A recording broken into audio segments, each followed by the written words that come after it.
ছাত্র রাজনীতি থাকবে কি থাকবে না এ নিয়ে অনেক তর্ক বিতর্ক রয়েছে। সেই প্রেক্ষাপটে আমি অন্তত 10 বছরের জন্য ছাত্র রাজনীতিকে একটি গঠনমূলক প্রক্রিয়া সাজিয়ে তা পরিচালনা করার পরামর্শ দিচ্ছি।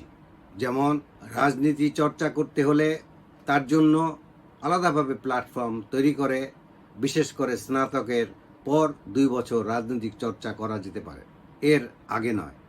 এবং সেখানে বাংলাদেশ ও আন্তর্জাতিক বিষয়াবলীর উপর বিশেষভাবে চর্চার সুযোগ থাকতে হবে।